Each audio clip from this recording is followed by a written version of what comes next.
Hello दोस्तों, मेरा नाम है करण और आज हम बात करते हैं काश की।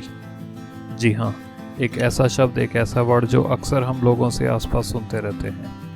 हमने अक्सर लोगों को ये कहते सुना होगा कि काश मैंने अपने करियर पे फोकस किया होता, काश मैंने अपने बिजनेस का ध्यान रखा होता, काश मैंने पढ़ाई पे फोकस किया होता, काश मैंने अपनी हेल्थ का ध्यान रखा होता। ये सुनने में बहुत ही कॉमन से शब्द हैं, पर इसके इम्पैक्ट कितने बड़े होते हैं इसका हमें आइडिया नहीं। किसी की लाइफ में काश की लिस्ट कितनी बड़ी है, उससे ये हम अंदाज़ा लगा सकते हैं कि उसकी लाइफ के अंत में उसकी रिग्रेट लिस्ट, उसके पछतावे की लिस्ट कितनी बड़ी होगी। जी हाँ दोस्तों, जितनी बड़ी काश की लिस्ट होती है उतनी ही ज़्यादा पछतावे की लिस्ट रहती है। आपको अपनी लाइफ की पछतावे की लिस्ट को छोटा करना है।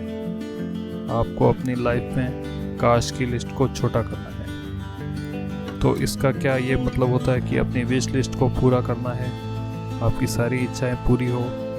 जी नहीं, ये इसका प्रैक्टिकल सॉल्यूशन नहीं हो सकता। इस सब का प्रैक्टिकल सॉल्यूशन ये है कि आपको अपनी विश लिस्ट को, आपको अपनी इच्छाओं को फिल्टर करना होगा। आपको आइडेंटिफाई करना होगा कि आपके रियल गोल क्या हैं, आपका रियल डिज़ायर क्या है। कहीं आप अपने कीमती साल किसी ऐसे काम को तो नहीं दे रहे जिसका आपके जीवन में कोई वैल्यू नहीं। कहीं आप अपना टाइम वेस्ट तो नहीं कर रहे। जो काम आप कर रहे हो, क्या यही आपका रियल गोल है?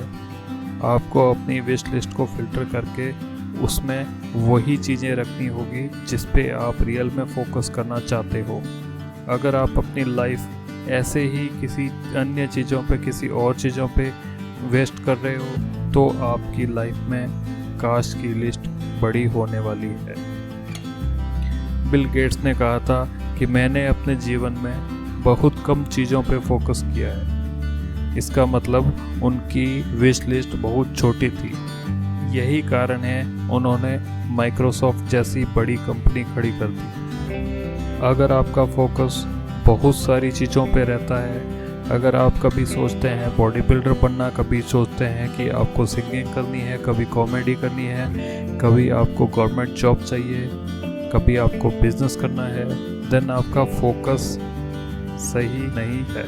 आपको अपनी लाइफ में फोकस लाना होगा। आपको आइडेंटिफाई करना होगा कि आपको अपनी लाइफ में क्या करना है। आपको अपने गोल्स सेट करने होंगे।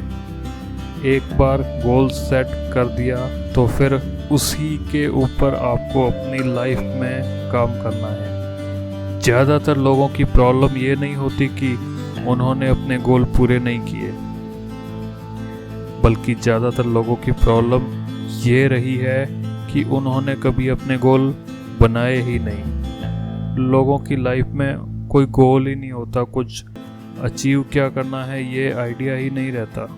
लोग अपनी लाइफ में सिर्फ फ्लो के साथ चलते रहते हैं। उनका कोई फोकस नहीं है अपनी लाइफ को लेके। उनकी लाइफ किस तरफ जा रही है उनको खुद को कभी आइडिया नहीं होता। और ये एक बहुत ख़तरनाक, बहुत डेंजरस सिचुएशन होती है। आपको कुछ प्रूव नहीं करना है, आपको इम्प्रूव करना है। आपको हर रोज़ खुद को इम्प्रूव करना है। हर रोज़ आपको अपना स्टैंडर्ड हाई करना है। Raise your standard. खुद को खुद के साथ कंपेयर कीजिए। लास्ट मंथ, लास्ट वीक जैसे आप थे, अगर आप आज भी वैसे ही हैं, अगर आप कल भी वैसे ही रहेंगे तो आपकी लाइफ में कोई चेंज नहीं आने वाला। आपको खुद में चेंज लाना होगा। आपकी लाइफ में चेंज तभी आएंगे। आपको हमेशा अपना नया वर्जन रिलीज़ करते रहना होगा। Release your new version. कोई भी लक्ष्य इंसान के प्रयास से बड़ा नहीं, बल्कि हारा वो है जो कभी लड़ा नहीं। सो उठिए, जागिए, अपने लक्ष्य को निर्धारित कीजिए और उसके लिए लड़िए। उसी के लिए जीना है आपको। आपको अपना फोकस उसी विश लिस्ट पे रखना है, उसी गोल्स पे रखना है जो आपकी लाइफ में रिग्रेट्स, पछतावा नहीं होने देंगे। Thank you.